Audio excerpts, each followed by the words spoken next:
Magandang gabi mga kapatid. Medyo malakas pa ulan dito ngayon. Pero minto naman. Kaya maganda po. Kasi kung masyadong malakas, hindi po tayo magkakaunawaan sa ating pong pag-aaral po sa gabing ito. Na imbang garabi, kada kayo amin kakabsat. Diyan sa ating mga kakabsat. Maayong gabi sa inyong tanan, maigsoon. Diyos marahin na banggi sa inyong gabos. Santo siya labi. Doon po sa may Carabaw mayad na gabi, sa amin po, maya pabeke ko nga. So, pagpapatuloy po natin ang ating pagtatalakay dito po sa aklat po ng Genesis. Ang simula, ano po? The origin, the beginning. Natapos na po natin ang ikalawang kabanata. Yun po ay ang tungkol sa Garden of Eden.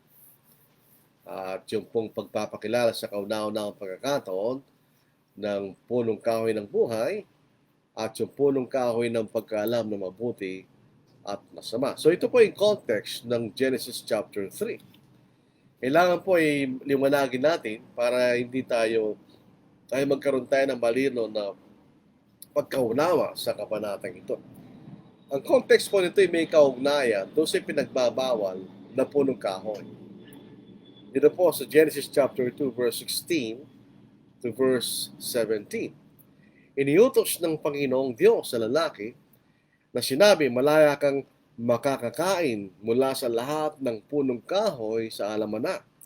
Subalit mula sa punong kahoy ng pagkakilala ng mabuti at masama ay huwag kang kakain, sapagkat sa araw na ikaw ay kumain yon ay tiyak na mamamatay ka.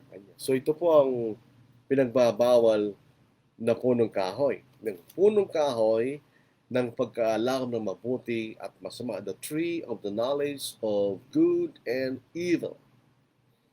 Pero pasinin po natin, so Genesis chapter 2 verse 9, sinabi sa atin ng Panginoon, ito'y kausap niya ang lalaki. At pinatubo ng Panginoong Diyos sa lupa ang lahat ng punong kahoy na nakakalugod sa paningin at mabuting kainin. So sa loob po ng halamanan na yun, ay walang ibang mga halaman, kundi mga halaman na pwedeng kainin. At meron po dalawang expression na punong kahoy. Sabi dito, gayon din ang punong kahoy ng buhay sa gitna ng halamanan. Pansinin po natin, you have to emphasize this. Ang nasa gitna ng halamanan ay ang punong kahoy ng buhay. Hindi po yung punong kahoy ng pagkaalam ng mabuti at masama. Tandaan po natin, mahalaga pong detail yun.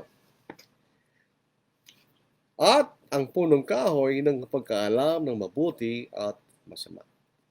So in other words, yung nasa gitna po ng garden, in the midst of the garden was the tree of life.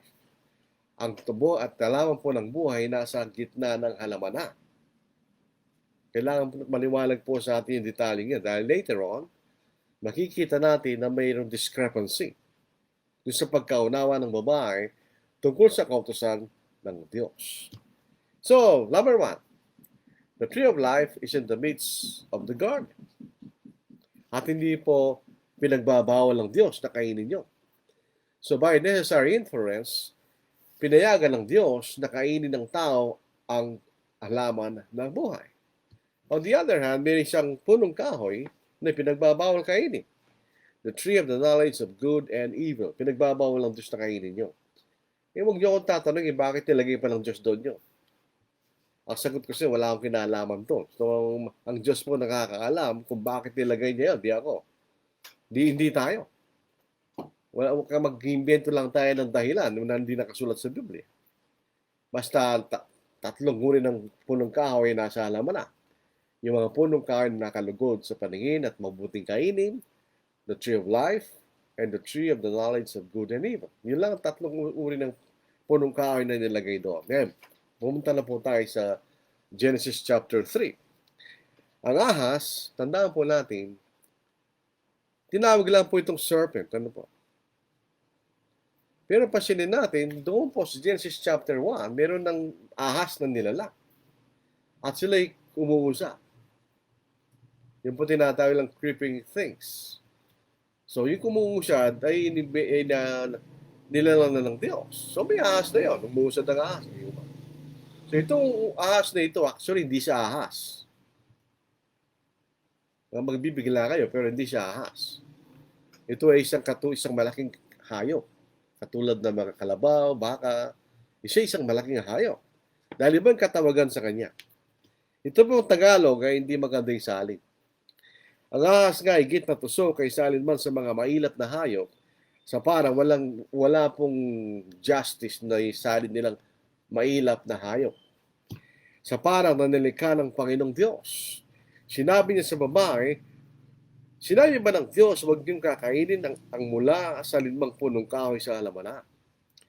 Mas maganda tingnan natin ng English, ano po? Sa New King James Version. Now the serpent was more cunning than any beast. Tingnan nyo. Beast kanya. Of the field which the Lord God had made. And he said to the woman, as God indeed said, you shall not eat of every tree of the garden. So itong serpent na tinatawag dito ay hindi siya ahas. Siya isang beast. Siya isang malaking hayop. Kaya nga po hindi siya umuusad eh. Kasi kung ito po ay isang ahas, siya po yung umuusad. Hindi naman nagbago yung ahas nung nilalang ng Diyos yung ahas. Ahas na yon. Umuusad yun. Pero itong tinatawag na ahas na ito ay hindi siya umuusad. Siya isang beast, kanya, isang malaking hayop. So itong hayop na tinatawag na beast na ito ay hindi siya ordinaryong ahas. Actually, hindi siya ahas. Tinawag lang siyang ahas. For some reason, ano po. Pagkatapos, sapagkat ang mga umuusad na mga hayop ay dinala ng Diyos. Yun sa Genesis chapter 1, ano po. Verse 4. And then God said, let the earth bring forth the living creature after its kind. Hindi po ito, mga 14. Then God said, let the earth bring forth the living creature according to its kind, cattle, creeping thing, and beast of the earth. It's according to its kind, and it was so. Yung serpent na binanggit dito, hindi siya ahas. It's a beast. So, hindi siya umuusad. Otherwise, kung siya umuusad na, katulad ng ahas, ay hindi ka parusahan yung umuusad sa kanyang tiyan nung siya pinarusahan. Later on, mababasa natin yun. So, maliwalag po yung talata. Huwag tayong umalis doon sa talata. It's a beast. Ang salitang beast ay naiiba doon sa mga umuusad. Tatlong klaseng hayop ang sa lupa nila ng Diyos, di ba? Ano yun? Cattle, yun po yung mga kalabaw, yun ang mga baka, yan, cattle yan, ano po. Tapos yung creeping thing, yung mga umuusad, kasama ng ahas dyan, pangapat, pangatlo, yung beast, yung malalaking hayop. Ang description dito sa serpent is a beast. Tinawag lang siya serpent. Alam nyo, kung makikita natin, nung siya pinarusahan, tingnan nyo. Sa Genesis chapter 3, verse 14, lulundag tayo. So the Lord God said to the serpent, because you have done this, you are cursed more than all cattle. Tingnan nyo. And more than every beast of the field. So hindi siya considered na umuusad. Hindi siya ahas. And on your belly you shall go, and you shall eat dust all the days of your life. In other words, meron ng ahas na umuusad, di sila pinarusahan. Ganun na talaga ang pagkalalang sa kanilang Diyos. Mula pa nung simula. Ito isang special na klaseng hayop. Tinawag lang siyang serpent. But not necessarily na siya isang ahas.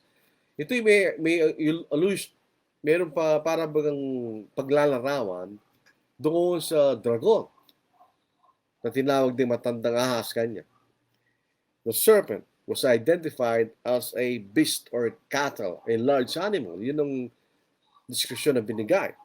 Sa Revelation chapter 12 verse 9, itinapon ng malaking dragon ang matandang ahas. Ito yung tumukso kay Eva. Ang tinatawag na Diablo Satanas, ang mandaraya sa buong sanglibutan. Siya tinapon sa lupa at ang kanyang manghel ay tinapong kasama niya. Itong kausap ni Eva Ito po ay isang hayop na may karunungan kaysa sa ibang nilalang ng Diyos, maliban sa tao. It's more intelligent than any beast of the field. Siya ang pinakamarunong sa mga malalaking hayop. Kaya nga, nung siya nagsasalita at kausap niya yung babae, hindi man natakot yung babae. Pasin po natin, kung yun po ay, siya ba yung ordinaryong babae, sisigaw yan pag nakakita na nakakatakot yan. Wala naman pagbabaging babae mula anong hanggang ngayon. Hindi siya sumigaw. So in other words, hindi siya nagtataka doon. Maaaring nakikita na niya itong hayop na ito. No? Hindi ko nagmamura. So nakikita na niya yung hayop na yon. O yung animal, mas masama. Yung hayop na yon. Po. So hindi siya nagtataka. So ito ay nakapagsasalita at mayroong karunungan. So nilang siya ng Diyos na gayon. Ngayon, yung detalye po ng kung ilang araw ang lumipas na between Genesis chapter 3 and Genesis chapter 2, hindi natin alam yun. So hindi natin kung ilang araw nang lumipas, o ilang buwan nang lumipas, hindi natin alam. O ilang taon nang lumipas, hindi natin alam. The time element is unknown between Genesis 2 and Genesis chapter 3. At binabanggit po rito na the serpent was more cunning. Ang ibig sabihin ng cunning, crafty in an evil sense. Siya po ay marunong magsalita, discarding magsalita, pero sa masamang paraan. So in other words, sa isang tusok. So isang nilalang na tusok kanya.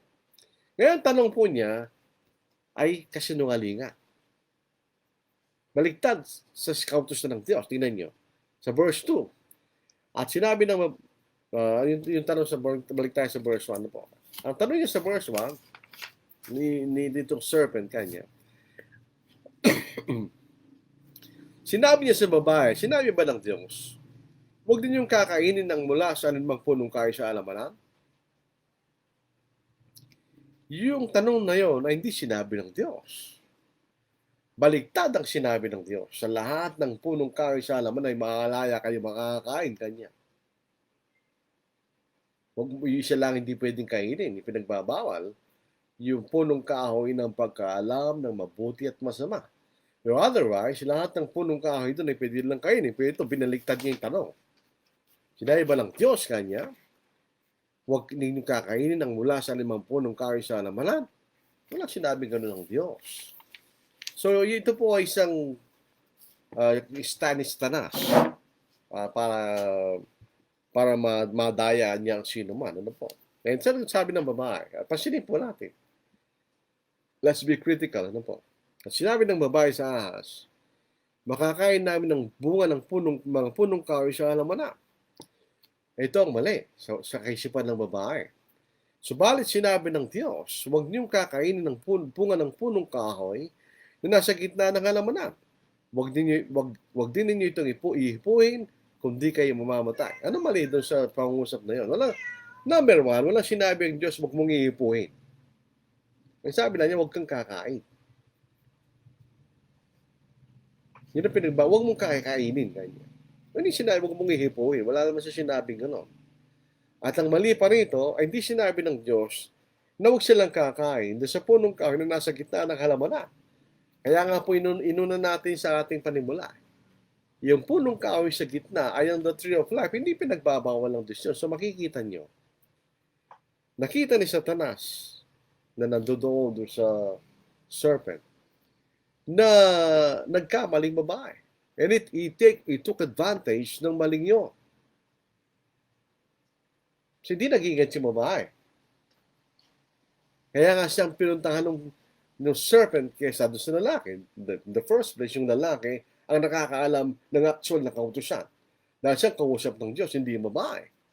So napunta lang yung babae, yung kautusan, kung ito'y itinuro lang ng lalaki sa kanya. Yun ang necessary inference. Pero yung pagkaunawa ng babae ay may kakulangan at may kamalian.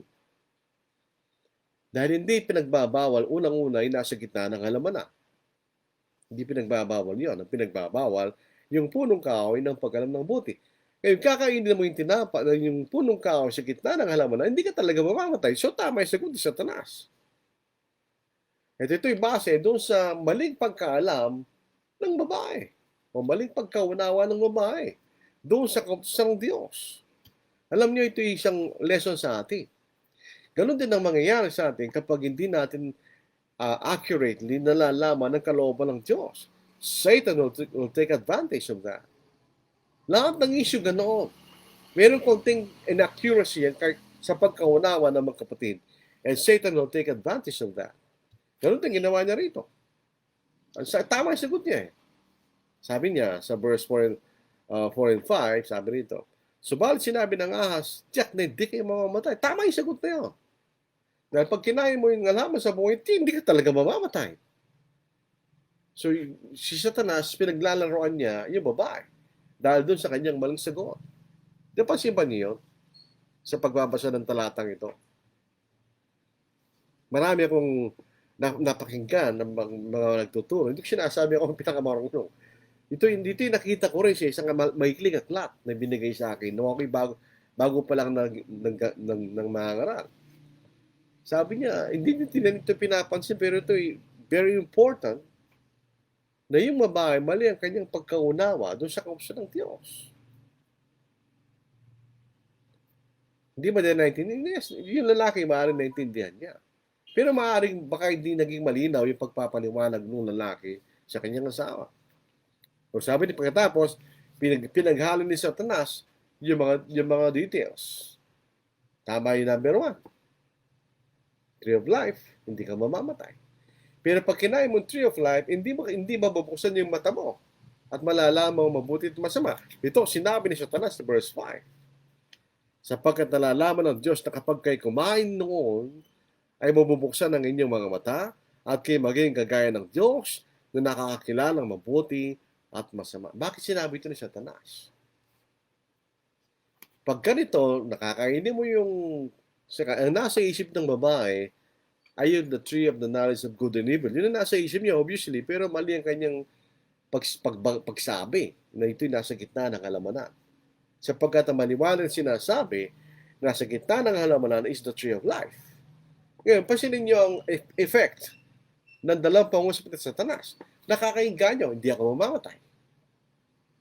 Pagkatapos ako'y magiging marunong, katulad ng Diyos. Kaya nga, yung babae ay nainganyo. Yung bang tree of life, pag kinain mo yan, ay malalaman mabuti at masama. Hindi, ibang kahoy yun. Pag kinain mo ang tree of life, ikaw ay mabubuhay magpakailanman. So pinaghalin ni Satanas ang dalawang pangungusap na hindi magkaugnay. At pinaghalo ni Satanas ang dalawang punong kahoy na magkaiba. So yung tree of life, pag kinain mo yan, di ka nga talaga mamamatay. Tama yung pangusap na yun ni Satanas. O the other, yung pangalang pangusap niya ay mali. Dahil pag kinain mo tree of life na nasa gitna ng halamanan, ay hindi ka mabubuksan ng mga mata at malalaman mga mabuti at masama. Nasaan yung the knowledge of the tree of the knowledge of good and evil? Hindi natin alam. Basta nasa gitna lang halamanan is the tree of life. Yung makita po niya. So, yung answer ni Satanas, partly correct, partly wrong. Ganun naman lang yung ni Satanas. Parang kayo magkaroon ng confusion, kayo malilito doon sa katotohanan na sinasabi ng Diyos. So, yun ang nangyari sa babae. Kaya nga siya nadaya eh. Kaya kung naintindihan niya yung kaunsyon ng Diyos, at gano'n na po ang Satanas, anong sasabihin ng babae? May mali ka, Satanas. Yung the tree of the knowledge of good and evil, kanya, hindi ako magkakaroon ng buhay na walang gantoon. O tama ka sa pangalawang kapangusap, mabubuksan na aking mga mata at malalaman kung butit masama. Pero check na ako yung mamamatay. Kung alam ng babae yung talagang kautusan, hindi siya madadaya ni Satanas. So, anong makikita niyo? Bakit nakakapagturo ng maling aral yung mga kapatid? Palagay niyo, hindi nila alam ang kalooban ng Diyos or they misunderstand the Word of God. Dahil kung alam mo salita ng Diyos, hindi ka madadaya ni Satanas. Because yan ang panlaban sa anumang mali, ang salita ng Diyos. Ito, mali ang pagkaunawan niya. Mali ang pagkaunawa niya, kaya siya nadaya ni Satanas. Kaya siya'y tusok. So, kunting pagkakamali mo, kakainin ka ni Satanas. Mag-ingat tayo. Kaya kailangan talagang marunong tayo sa salita ng Diyos. So, yun ang nangyari dito. Nakita ni Satanas, mali itong kaisipan niya kanya, hindi naintindihan. Nadali siya. Nadali talaga siya ni Satanas. So 6 and 7, kaya nang makita ng babae, so ngayon nakapokus na sa, dahil nakita niya walang problema yung punong kahoy. Walang problema yung punong kahoy, pero iba lang tinitignan niya. Ang tinitignan niya hindi yung tree of life. Ang tinitignan niya yung tree of knowledge of good and evil. Tignan niyo, pusayan natin. Kaya't nang makita ng babae ng bunga ng punong kahoy ay mabuting kainin, sapagkat yun ay punong kahoy. Lahat ng punong kahoy doon ay pwedeng kainin. Pwede rin natin itong i-apply sa dugo. Not because blood can be eaten, that it may be eaten. Hindi ibig sabihin na pwede, na maaari na hindi laso ng dugo na pwede mo siyang kainin. Hindi, baka pinagbabawal lang Diyos ng dugo. Ganon din dito. Yung the tree of the knowledge of good and evil, kasi yan ang binanggit na pangalawang sa panguspan sa Satanas, yan, bubukusan yung mga mata niyo, kanya. At ang punong kahoy na yun ay the tree of the knowledge of good and evil. So yan tinitignan ng babae. At na makita ng babae ng bunga ng punong kahoy ang buting kainin, nakakalugod sa paningin, na dapat naisin upang maging matalino, siya'y pumitas ng bunga nito at kinain ito. At binigyan din niya ang kanyang asawa na kasama niya at siya'y kumain. So ito po, itong verse 6 not necessarily, andun pa si Satanas. Baka pagkatapos nun sa nadaya, naloko ka niya, umalis na si Satanas. So nag-iisa na yung babae, kasama ng asawa niya. Kasi kung kasama niya yung asawa niya, nung kinakausap siya nung serpent, ay hindi ganun na mangyayari. Siyempre, sasabihin na, hindi, mali yan, hindi ganyan. Wala na yung serpent dito. Kaya nang makita ng babae ng bunga ng punong kahoy, yung mabuting kainin, nakakalugod sa paningin, na dapat nasayin upang maging matalino, siya'y pumitas ng bunga nito at kinain ito, at binigyan din niya ang kanyang asawa na kasama niya at siya'y kumain. Anong problema ng lalaki? Mamaya, pasabihin natin ang problema ng lalaki. At pareho na buksan ang kailamang mata. So, ang kinain nila, hindi nasa gitna. Ang kinain nila ay tree of the knowledge of good and evil. At magkasama siya nagtahi. At pareho na buksan ang kailamang mata at nalaman nilang sila yung mga hubad. Magkasama sila nagtahi ng mga dahon ng puno ng igos at kailang ginawang panakip. Alam po niyo itong tatlong ito, nakakalugod sa paningin. Alam po, mabuting kainin, nakakalugod sa paningin, at nasayin pa maging matalino. Ito ang tatlong avenues of temptation. Ito'y binanggit ni John sa 1 John chapter 2 verse 16. So yung isa, mabuting kainin. Dito po, binanggit ito ni Apostle John. Sapagkat ang lahat na nasa sanglibutan, ang masamang pagnanasa ng laman, that's the lust of the flesh, mabuting kainin, ganyan. Sabi rito, the lust, pagnanasa ng mga mata, magandang tignan, ganyan. And atang pagmamataas sa buhay at nasayin na maging matalino, the pride of life, ay hindi mula sa Ama, kundi sa sanglibutan. So these are the three avenues of temptation. Hindi nagbabago yan. Yan ang paraan ni Satanas upang tayo tuksoin. Nang tuksoin ng Diablo ang ating Panginoon, ganun din ang ginawa niya sa ating Panginoon. Those are the three avenues of temptation. Tingnan nyo. Pumunta tayo sa Matthew chapter 4. Verse 3, mga sumusunod. Dumating ang manunuksot, sinabi sa kanya, kung ikaw ang ng Diyos, ipagutos mo ng mga batong ito ay maging tinapay. The lust of the flesh. Ngunit siya sumagot na susulat, Hindi sa tinapay lamang bubuhay ang tao, kundi sa bawat sumasalitang lumalabas sa bibig ng Diyos.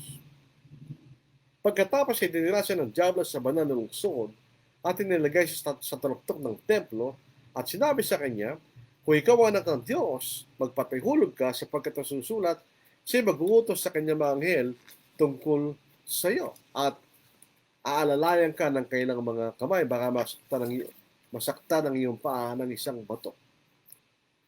At sinabi na sa kanya ni Jesus, nasusulat din naman, huwag mong tutuksoin ang Panginoon mong Diyos, the pride of life. Dito na po sa verse 8. Muli, dinala siya ng Diablos sa isang napakataas na bundok at ipinakita sa kanyang ang lahat ng mga kaharian sa sanglibutan at ang karangyaan ng mga ito. The last of the eyes. At sinabi niya sa kanya, ang lahat ng mga ito ibibigay ko sa iyo kung ikaw ay magpapatira pa at sasamba sa akin.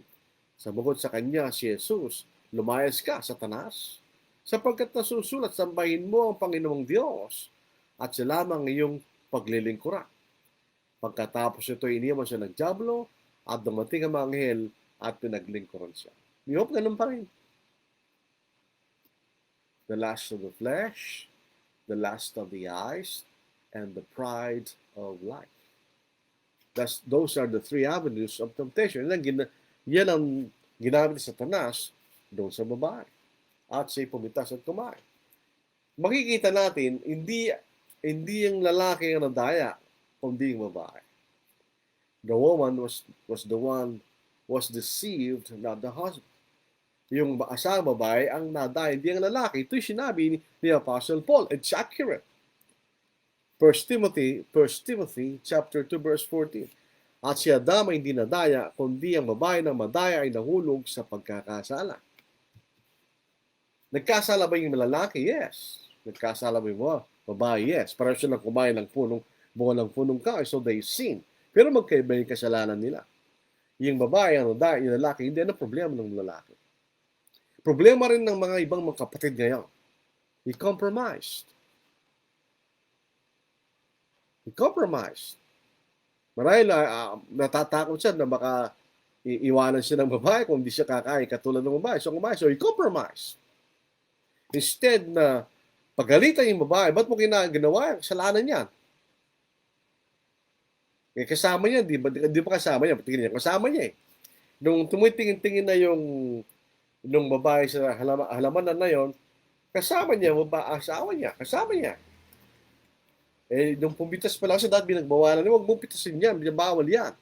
Ginawa ba niya yun? Hindi, he compromised.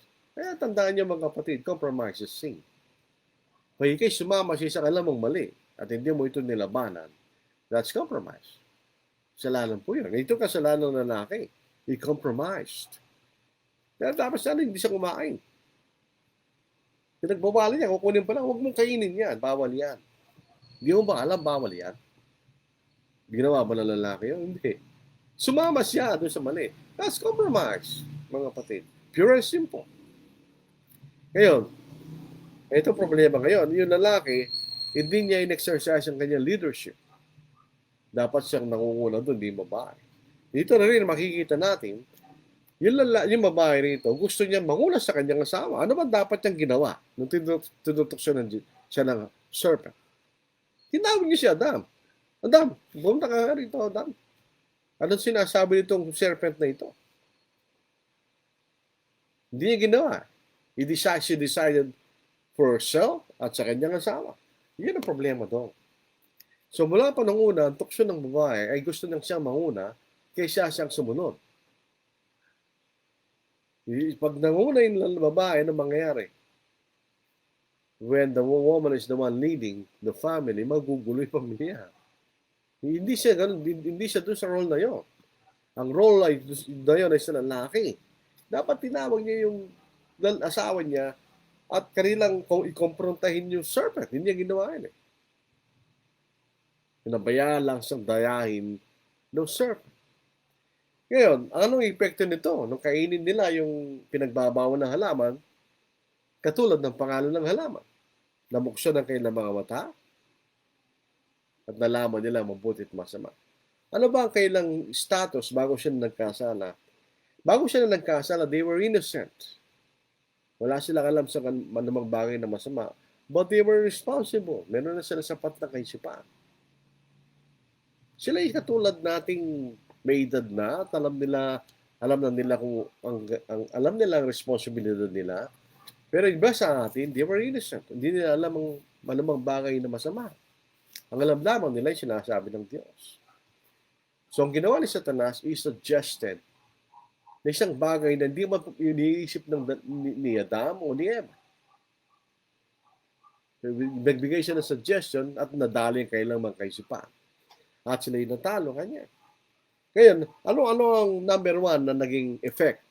Nakita lang hubad sila at sila yung nahiya. Alam niyo yung mga mag-asawa, kahit nakikita nila sarili na ang kailang sarili na hubad-hubad, hindi sila nahiya sa isa't isa. Ganun na sitwasyon nitong Adam and Eve nung sila hubad, hindi sila nahihiya. Pero nung nagkasala, bigla sila nahiya. Ay, hubad pala tayo ah. Nagtakip sila ngayon. So yun naging epekto sa kanila. Ay, hubad tayo ah. Hindi maganda ito. Nagano sila, nagtakip. Prior to sinning, hindi nila alam yun. Ay, hubad sila. Alam naman na isang hubad eh. Pero hindi siya nahihiya. Wala sila nakikitang masama sa pagiging hubad. Because they were innocent. Katulad ng maliit na bata, di ba? Minsan, walang salawal yan. Tapos nakikipaglaro sa kapwa bata. Hubad din, walang problema. Ganon si Adam at saka si Eva bago sila nagkasala. Pero hindi sila bata.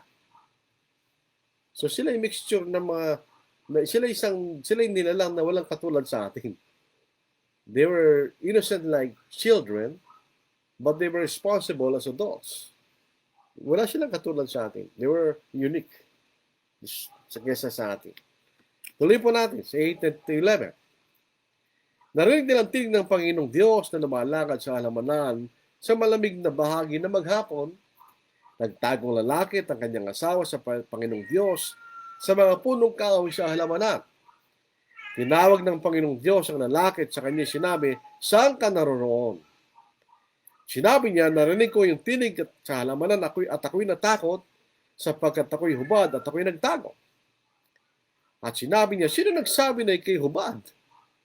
Kumain ka ba ng bunga ng punong kahoy na inutos ko sa iyo huwag mong kainin?"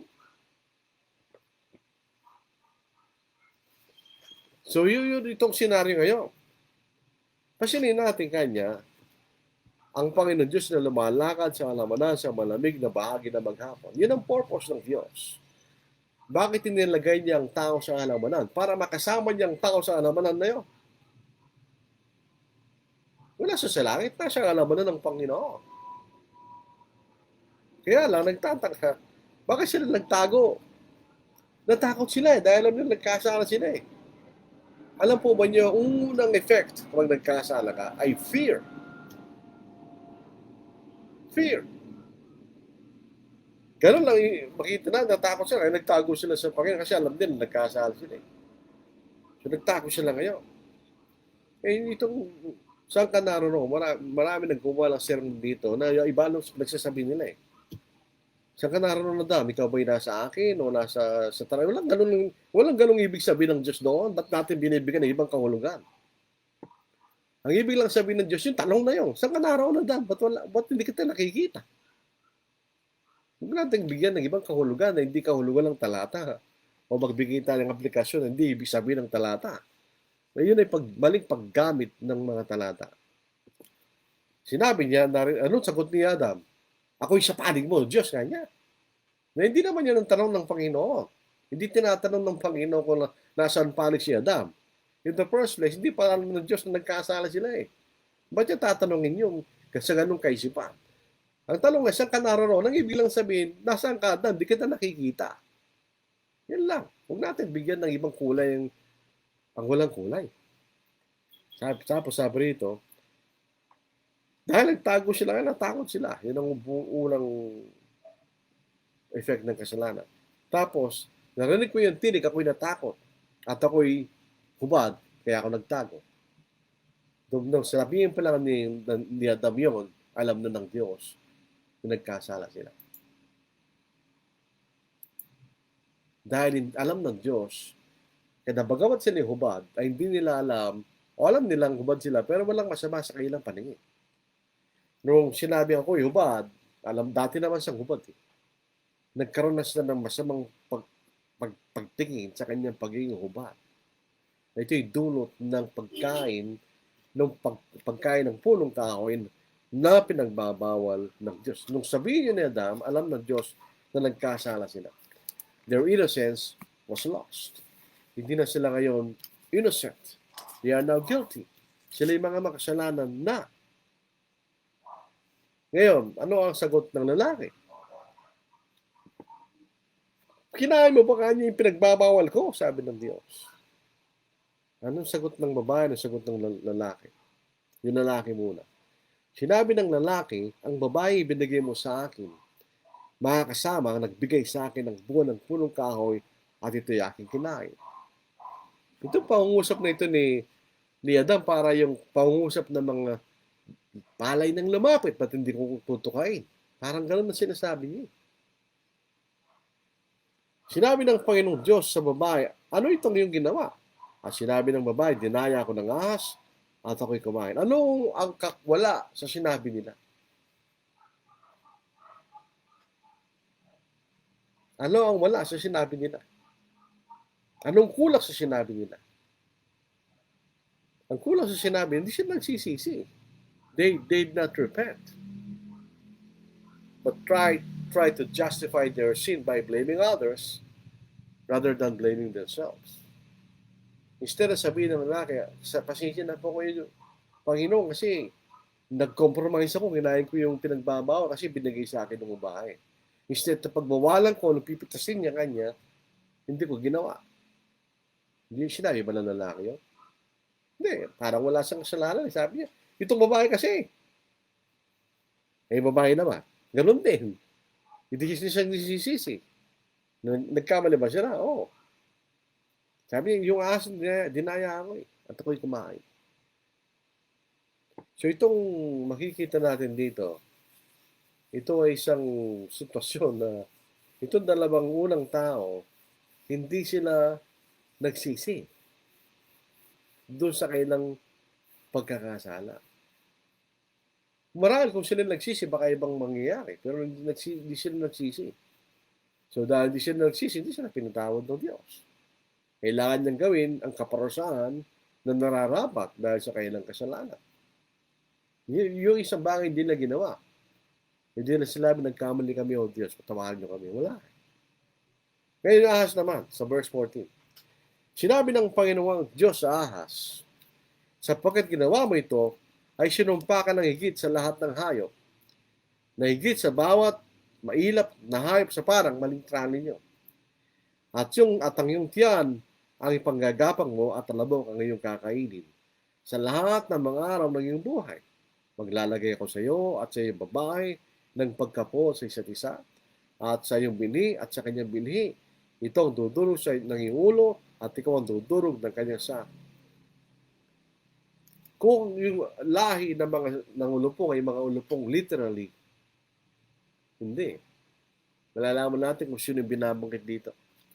Sa English, because you have done this, you are cursed more than all cattle. So yung ahas ay nahalin tulad sa mga katang kanya. On your belly you shall go, and more than every beast of the field. On your belly you shall go, and you shall eat dust all the days of your life.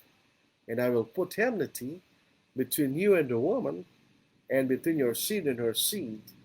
He shall bruise your head, and you shall bruise his heel. Ito po, verse 15 na ito, enmity between you and the woman, between your seed and her seed.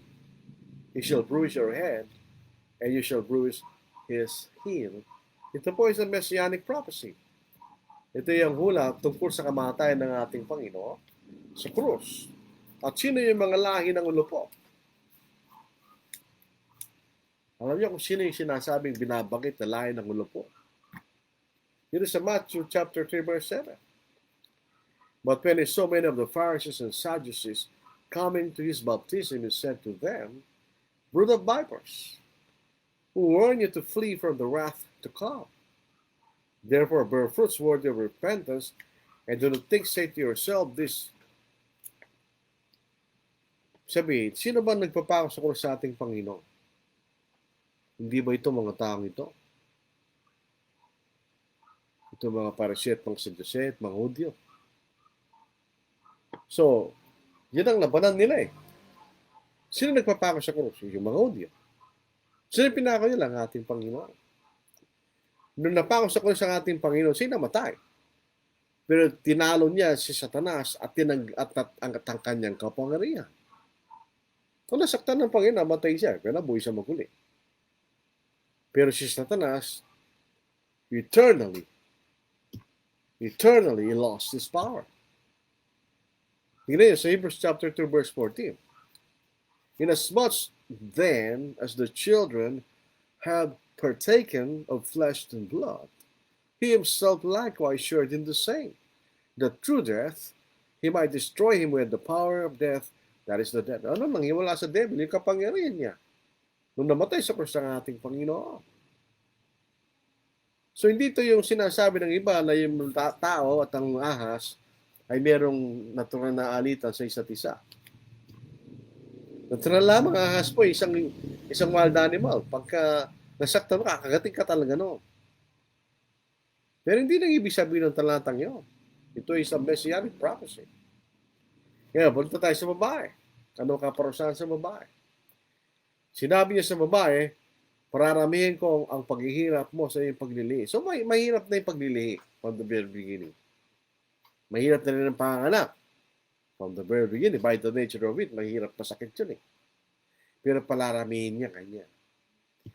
Manganganak kang may paghihirap.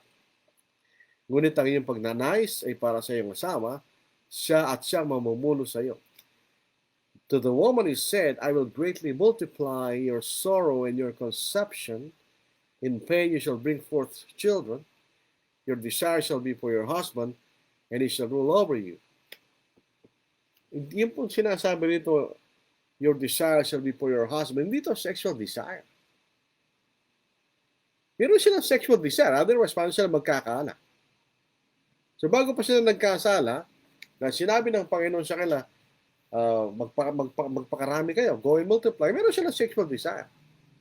That proves that sexual desire between husband and wife is not sin. It's not even considered lust. Sabihin, hindi sexual desire ito. Ano ito? The desire to dominate her husband. Dahil ano sabi niya? He shall rule over you. Ang sinasabi ng Diyos kay Eva, kanya, your desire is to dominate your husband, but he shall rule over you. So kahit hanggang sa panahon natin ngayon, tukso sa babae yan, na idominahan niya ang asawa niya, at sabi nga, undering, kasalanan niya. Pag ginawa niya yung babae, pupunta ka sa impyerno. Kasalanan niya. Hindi yan ang role mo. The role is not to dominate, but to submit to your husband. Sa lalaki naman. At kaya may kanyang sinabi, sapagkat nakinig ka sa tinig ng iyong asawa, kumain ka ng bunga ng punong kahoy, na aking inutos sa iyo na huwag kang kakain yon, sabi nito, sumpay ng lupa dahil sa iyo.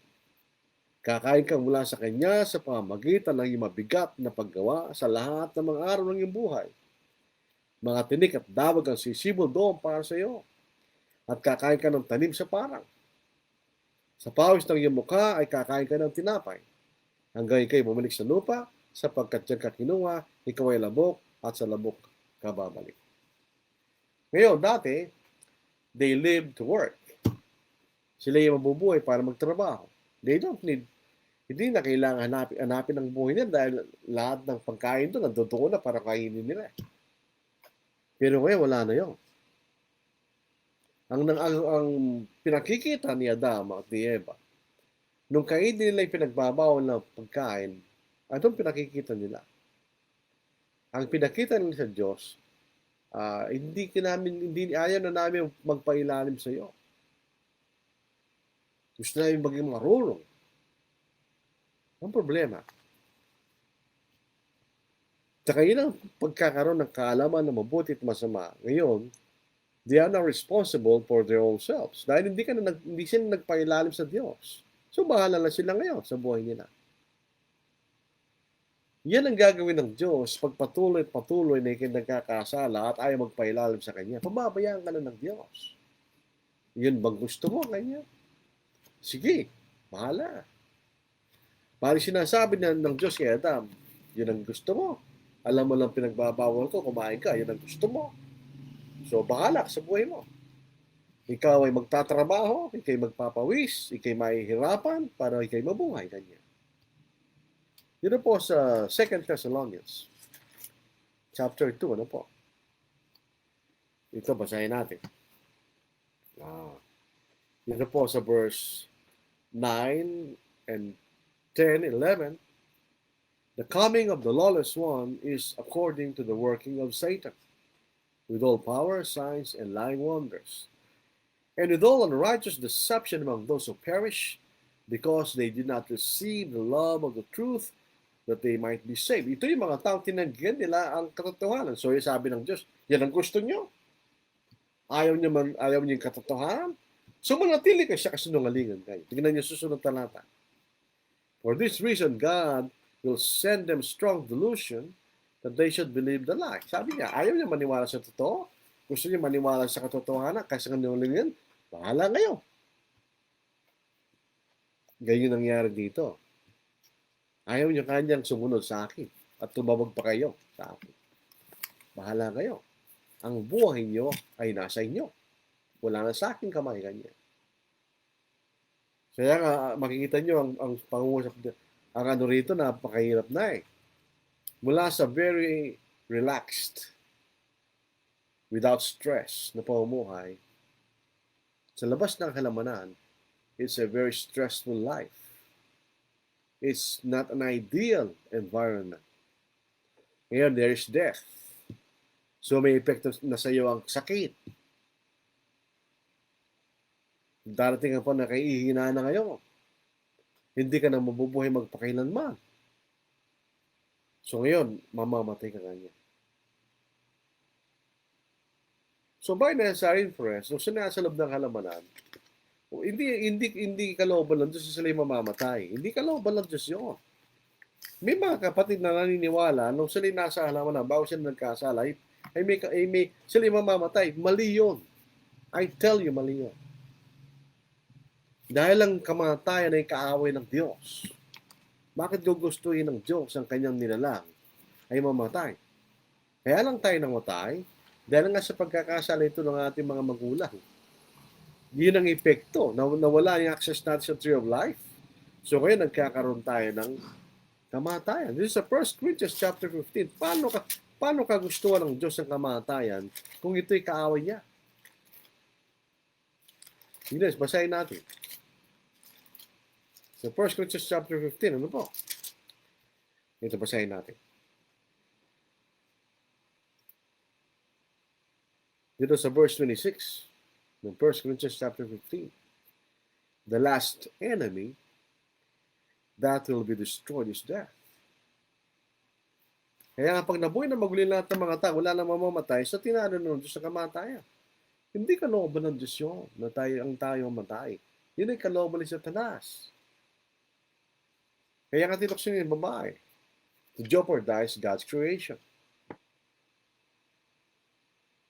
So yung makita nyo, itong kalungkutan ng nagkasala si Adam at saka si Eva. God's providence ay nawala. God no longer provides for their needs. Sila bahala sa buhay nila. Hanggang nabuhay ka, parang mabuhay ka kanya. And then eventually sila yung mamamatay. So ngayon, nung sila nasa labas na ng halamanan, meron ng physical death. Unti-unti na silang mamamatay. Nung sila yung nasa halamanan, meron tree of life doon. So pag kumain sila doon, hindi sila mamamatay. So anong babalik sa lupa? Yung alabok. Ano yun? Yung katawan. Ang katawan lamang ang babalik sa lupa, hindi ang buong tao. Tingnan niyo sa Ecclesiastes 12:7. Then the dust will return to the earth as it was. Saan ba galing katawan? Ito inanyo ng Diyos mula sa alabo.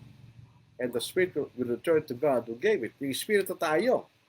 Babalik tayo sa Diyos. Ilalagay tayo sa isang lugar na pag tayo namatay, yun ang lugar na Hades. Eh, kung ikay hindi tapat, pupunta ka sa Hades sa pagdurusa. Kung hindi tapat, ikay pupunta sa Paradiso o Paradise. So makita niyo ito kung naging parusa sa tao. Ito yung classical na example na nasa banig ka na, pumunta ka pa sa sahig. Wala na, dati nasa banig sila, very comfortable, very relaxed, no stress, no death, no problem. Ngayon, lahat nung nandun sa kanila. Stressful environment, mga kapatid. Far from ideal. Ngayon, mapwersa yung tao sa labas ng alamanan, may bagyo, may rintol. Maaaring noon, walang ganun doon sa loob. Kung makikita natin, yun ang naging epekto ngayon. Ito yung magkaparusahan. In other words, pagkaparusahan, ito isang bagay na hindi mo gusto. Ito yung kaparusahan na, ito yung bagay na ayaw mo. Pero ito yung bibigay sa'yo. Kaya kakaparusahan eh.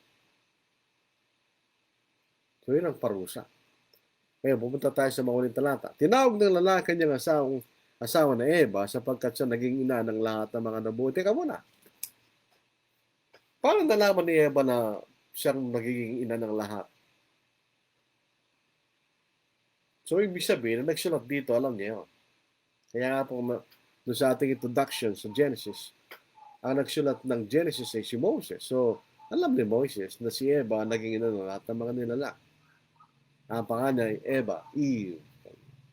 Sinabi ng lalaki niyang asawa na Eva or Eve sapagkat siya naging ina ng lahat ng mga nabubuhay. Yung mga tao lang.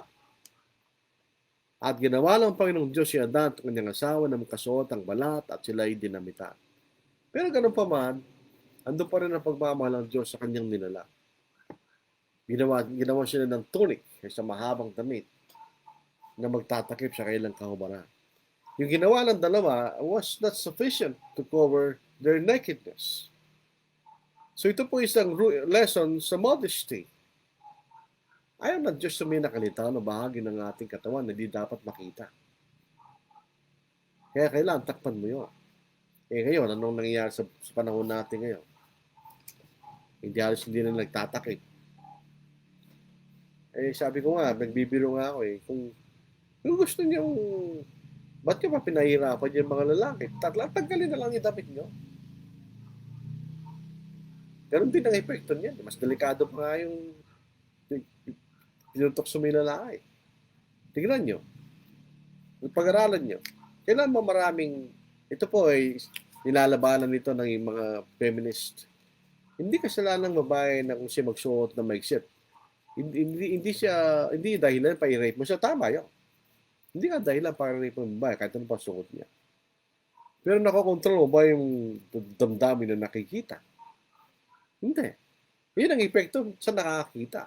Hindi natin sinasabing hindi niya karapatan niya. Bahala yung taas sa susuot niya eh. Dahil yun ang sasagutin niya sa Diyos. Pero hindi ibig sabihin na yung ginawa mo ay walang corresponding na effect sa iba. Yan ang hindi iniisip ng mga feminist na yan. Hindi may epekto sa ibang lalaki. Hindi sa lahat. May mga lalaking hindi naman matino naman ng kaisipan. Hindi na sila titingin. Pero yung iba, paano iba? Hindi ka ba nag-iimbita ng panganib pagka gano'n? Maliban pa ito sa kasalanan sa harapan ng Diyos. So hindi nga po pwede yun. Tingnan nyo ang pananamit sa isang Kristiyano babae. Dapat sana sa lahat ng babae. No po? So 1 Timothy chapter 2. Kaya lang yung mga tao yun po, yung mga humanist, na ang mahalaga yung sarili nila, hindi ang Diyos. Dito po sa 1 Timothy chapter 2, sa verse 9, in like manner also that the women adorn themselves in modest apparel, with propriety and moderation, not with braided hair, or gold or pearls or costly clothing. May magandang salin po dito. Titingnan po natin na po. Yan ako po yung aplikasyon ko dito sa aking Bible.com. At titingnan po natin yung American Standard Version at saka yung lumang King James Version no po ay mas maganda yung sa alin nila. Titingnan ko lang po na po. Kaya give me some time at ma-access ko po ito.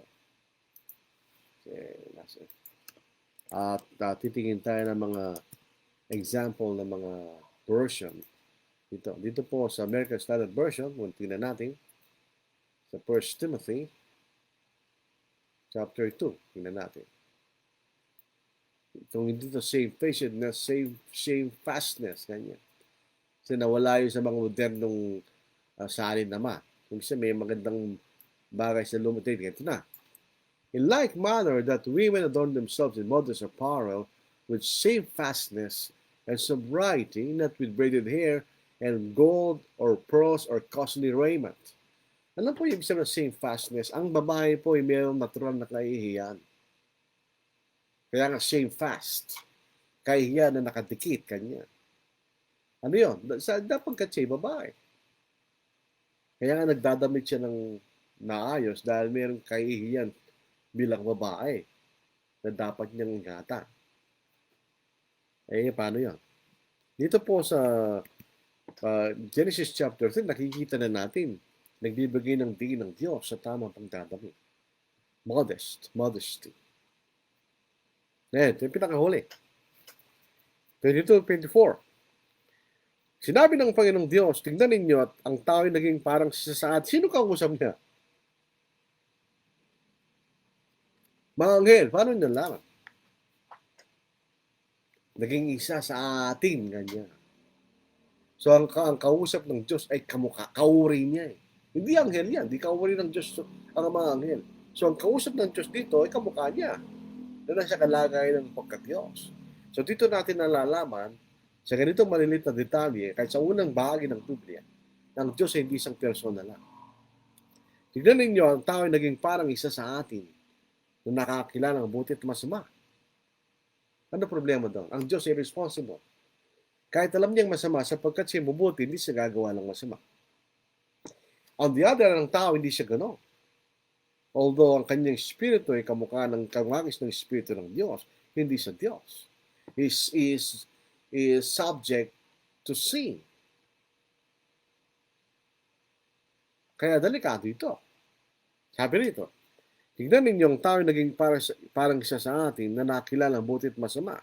At ngayon baka iunat ang kanyang kamay at pumitas din ang punong kahoy ng buhay at kumain mabuhay magpakailanman. Hindi po pwede yun. Sabi ng isang makasalanan ay mabuhay magpakailanman. Kaya anong ginawa? Baka mangyari yun. Kaya pinalay siya ng Panginoong Diyos sa halamanan ng Eden upang kanyang bungkalin ang lupang pinagkunan sa kanya. At kanyang itinaboy ang lalaki at inilagay sa silanganan ng halamanan ng Eden ang mga kerubin at ang isang nagbibigas na tabak na umiikot upang bantayan dang patungo sa punong kahoy ng buhay. So we lost the tree of life. Nagkasala ating mga magulang, Adam and Eve, we lost the tree of life. Kailan natin mababawi yun? Sa pamamagitan ng Panginoon. So we are down the new creation. Ito ang original na creation nagkasala. So sa panahon ng Ebanghelyo, we are the new creation na ngayon ay meron tayong access to tree of life pag tayo maging tapat hanggang sa kawakasan ng ating buhay. So ito yung unang kasalanan. Itong unang kasalanan na ito, hindi natin namana. Ito'y kay Adam and Eve lang. Katulad ng yung mga kaparusahan nila sa kanila lang. Although, ibang consequence ay nawanan natin. Parang tao, magulang natin, namatay, may utang. Diba? Bayaran ng anak yun. Kung ito'y personal na utang. Kung ito'y isang institutional debt, halimbawa, utang sa bangko, halaya.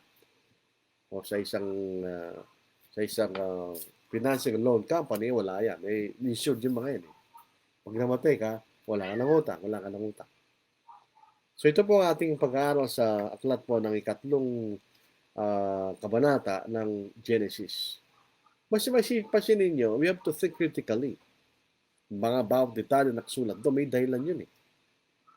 At makikita natin ang tamang pagkaunawa na dapat nating maunawaan itong kabanatang ito. Sa Adam, saan ka naroon? Ang daming sermon noon. Ang dami lang sinasabi. Di naman yun ang ibig sabihin ng Diyos. Ang ibig lang sabihin ng Adam, di kita nakikita. Nasaan ka? Nasaan ka? Sabi ng yun lang ibig niya sabihin, mga kapatid. Kaya tinanong niya yun kay Adam. Wala namang ibig sabihin ng Diyos. Maliban pa doon. Meron pong mga tanong doon sa Genesis chapter 2. May nagtanong na saan daw natin mababasa na ay pinagbabawal yung Sabbath. O hindi dapat observe yung Sabbath. May suggestion po si Brother Sammy Graneta at tama po yun.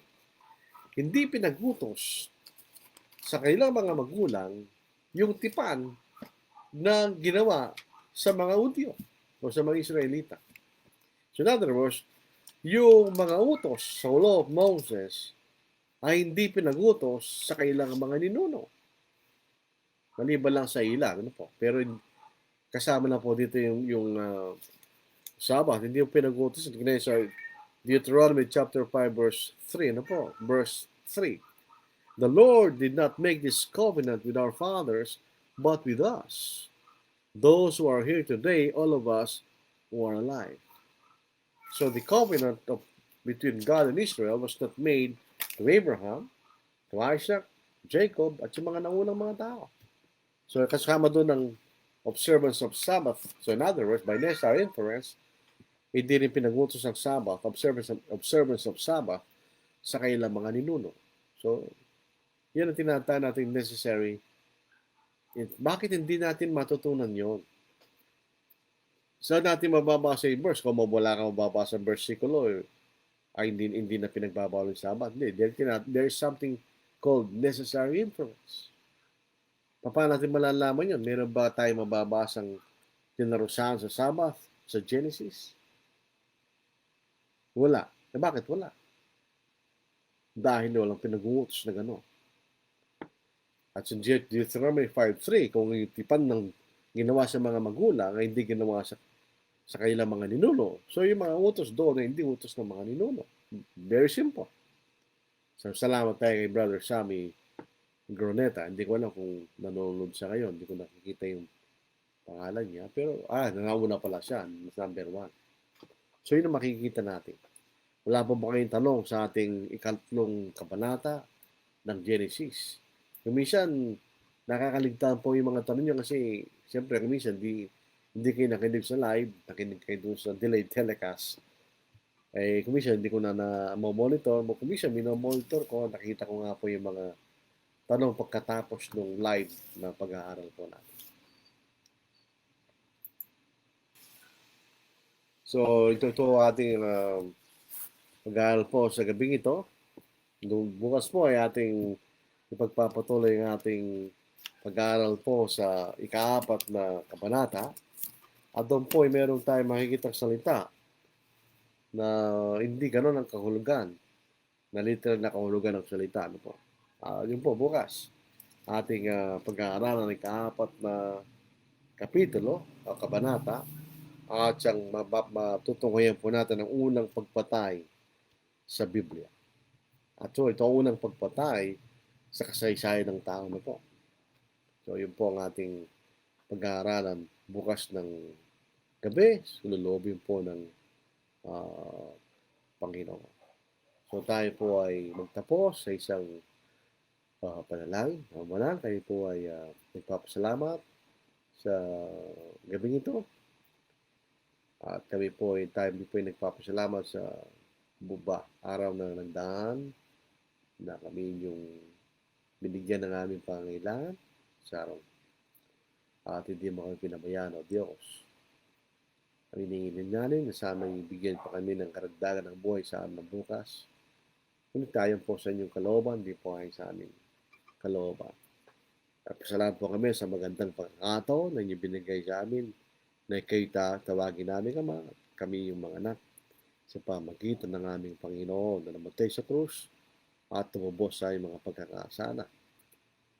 Ama, sana ibigyan nyo kami ng kapagbabaan, upang pagnasayin po namin malaman ang iyong kalooban at bigyan niyo kami ng karunungan upang maunawaan po namin ang iyong salita. At bigyan niyo kami ng tapang upang aming gawin at sundin ang iyong kalooban kahit ano pa magiging bunga ng aming pagsunod, O Diyos.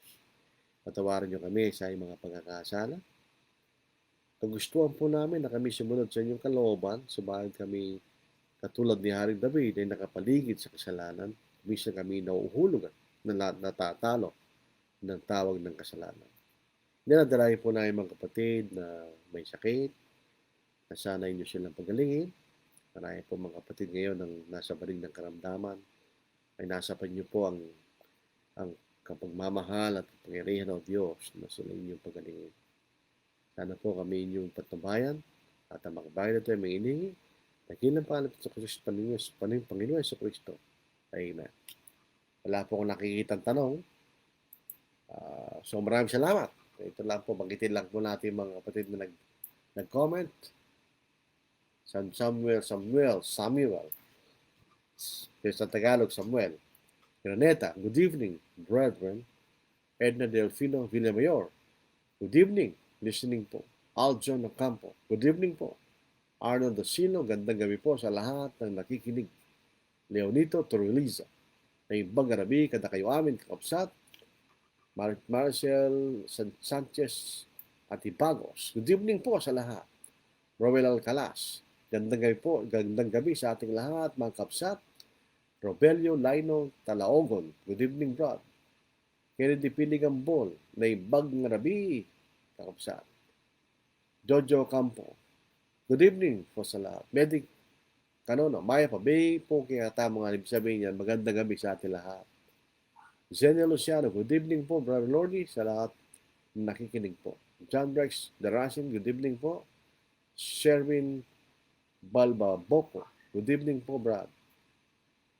Lorenzo Rendon Jr., good evening po. Maricel Sanchez Tibagos, dagang salamat, Brad. Dami ko po natutunan. Wala isa pa yan, sister. So wala na po tayong mga katanungan.